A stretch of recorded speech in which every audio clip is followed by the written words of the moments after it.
आज वडूज मैदान झालं आणि त्या मैदानामध्ये आज तृतीय क्रमांकाचा मानकरी ठरलेला आहे. पुशेगावचा 1 नंबरचा मानकरी हॉटेल सागर शाहीदबाई मुलेंद्रनाथ पुतेकरांच्या आणबाण सचिन हिंद केसरी सचिन. नमस्कार शिव. नमस्कार. सर्वप्रथम तुमचं नाव सांगा.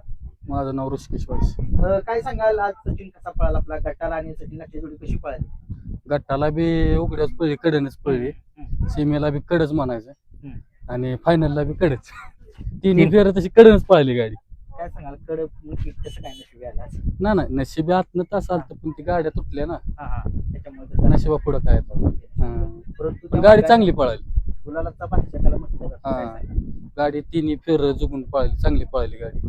कारण की जाईल त्या मैदानामध्ये गुलाल घेतो. गोलाला थोडंफार राहतं शेवटी इकडे तिकडे. जोडी एक खूप दिवस झाले पळत नव्हती, परंतु काल पण तुम्ही बघितलं थोडासा पराभव झाला, परंतु खचला नाही. नाही. खचले नाही. त्याचं काय त्यांनी ठरवलं की नाही गाडी पळते पळू द्या आणि सुंदर अशा गाडीने आज गुलाल मिळवला. काय आनंद आहे आजचा? आनंद म्हणजे भरपूर. ह्या जोडीनं गुलाल घेतल्यावर आनंद वेगळाच असतो. सगळ्या महाराष्ट्राला माहिती आहे की पुशेगावची एक लाडकी जोडी आहे. आणि जाईल त्या मैदानामध्ये चर्चा होती, खूप फॅन आहे त्याचे. काय सांगाल फॅनला, काय सांगाल? फॅनचं एवढंच म्हणणं असतं ही गाडी असली का नाही एका जोट्यात लक्षात, ही गाडी चांगलीच पळते. भैयाडवर बाबोडीकरांना काय सांगाल? बाह्या तर काय म्हणजे बाह्याचं काळीच म्हणायचं दोन्ही बैल. घरचे बैल असल्याने बाह्या गाडी चालवत. बाह्याचं काय बाह्याबद्दल बोलायला एवढं कमीच आहे. शाहीदबाईंची काय प्रतिक्रिया आहे? शेतचं तर काय त्यांचं काय म्हणजे आता आम्ही आलोय का ना तरी आमचं म्हणजे मेन माणूस नाही सुट्टी मेकर सोनू रुपनवर. त्यांना मिस करताय मग. सकाळी म्हणजे थोडं हो. दिसेना झाले. ते नाही तर त्याचा कमी पण आहेच थोडं. कमी ते म्हणजे जाणवते ते कमी. काय सचिनचा पळ आता हळूहळू वाढायला लागलाय, काय सांगाल? शेतचं लक्ष तशी तुमची सुद्धा चांगलं लक्ष असतं, हो. कारण की तुम्ही जायच्या मैदानामध्ये त्याची काळजी घेता, त्याला व्यवस्थित सावली वगैरे करतात, चांगली निगा राखता. काय सांगाल? करावं लागतंय तेवढा. आता बैल आपला एवढा म्हणजे चांगला हिंद म्हणजे पायणार असतो म्हणजे शेतची सगळीच बैल.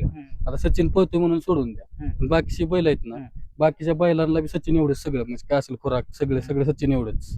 मैदानाबद्दल काय सांगाल? कसं मैदान चांगलं पार पडले. थोडं पावसाचं टेन्शन होतं पण नाही, मैदान पार पडले व्यवस्थित. आता कोणत्या मैदानामध्ये दिसेल आपल्याला सचिन? आता काय 4-5 दिवसांनी दिसेल. कसं काय नियोजन चाललंय? पेडगावचं आणि नाही काय म्हणजे आम्हाला तर काय कल्पना नसते. आम्हाला समजेल. सांगतील ते हा समजेल. आणि सुट्टी मेकर तुम्ही सुट्टी मेकर काम करता, म्हणजे तुम्ही सगळं काम करता. तुमची सगळंच सगळे असं काम काय करता. नाही की बाबा ह्यानं सगळं म्हणजे जे काही सचिन करतात जे लागेल ते करायचं बाबा. काय सांगा? टांगा न्यायचं म्हणजे टांगा हा, न्यायचं, बैल धराय पुढे एक जण हे असतो शेवटी आपला. शिवतेज बाळा तुझं काय सांगते, तू काय सांगते सचिन बद्दल काय सांगते? सचिन लक्ष तू कधीपासून आहे सचिन बरोबर? जेव्हा सचिन आलाय तेव्हापासून ती आहेच सोबत. म्हणजे जेवढी टीम आहे का नाही तेवढी सचिनच्या आधीपासूनच आहे. सचिन आला म्हणूनच नाही, सचिनच्या आधीपासूनच आम्ही सगळेजण आहे. ठीक आहे. आजच्या मैदानामध्ये 3 नंबरचा गुलाल जो आम्ही मिळवलेला आहे, खूप साऱ्या शुभेच्छा. धन्यवाद.